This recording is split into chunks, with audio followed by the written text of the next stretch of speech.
સુરત શહેરમાં આજરોજ ડીસીપી ભક્તિ ઠાકરની અધ્યક્ષતામાં શહેરના કાપોદ્રા પોલીસ સ્ટેશન ખાતે આરોપીઓની હાલની પ્રવૃત્તિ બાબતે ઇન્ટ્રોગેશન કરવાનો કાર્યક્રમ યોજવામાં આવ્યો હતો, જેમાં અગાઉ પકડાયેલ ગુનાના 150 આરોપીની હાલની પ્રવૃત્તિ બાબતે ઇન્ટ્રોગેશન કરી સારા માર્ગે દોરવા જરૂરી માહિતગાર કરાયા હતા।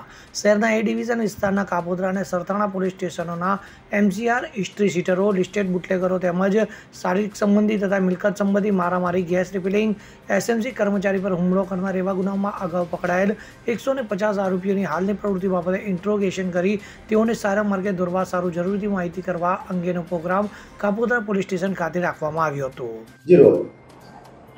માન્ય CP સાહેબના માર્ગદર્શન અને પ્રેરણાથી અને અમારા સેક્ટર સાહેબના પણ માર્ગદર્શનથી અમે અમારા વિસ્તારના દરેક પોલીસ સ્ટેશનમાં જે પણ અસામાજિક તત્વો છે, જે ટપોરી છે, જે શરીર સંબંધી ગુનાના આરોપીઓ છે કે મિલકત સંબંધી આરોપીઓ છે, એમાંથી જે હમણાં નજીકમાં તાજેતરના ગુના બન્યા હતા એ તમામ આરોપીઓને અહીંયા પોલીસ સ્ટેશનમાં બોલાવવામાં આવ્યા હતા, જેમાં કાપોદ્રા અને સરથાણા પોલીસ સ્ટેશનના વિસ્તારના અસામાજિક તત્વો કે જેમને એમના વિસ્તારમાં આતંક છે એમને બોલાવવામાં આવ્યા હતા।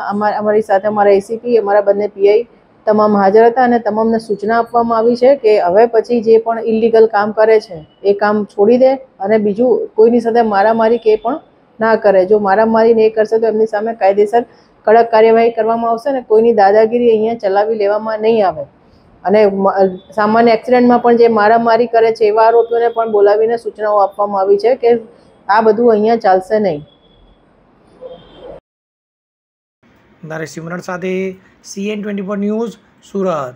હવે જુઓ દેશ દુનિયાની તમામ ખબરો તમારી આંગળીના ટેરવે।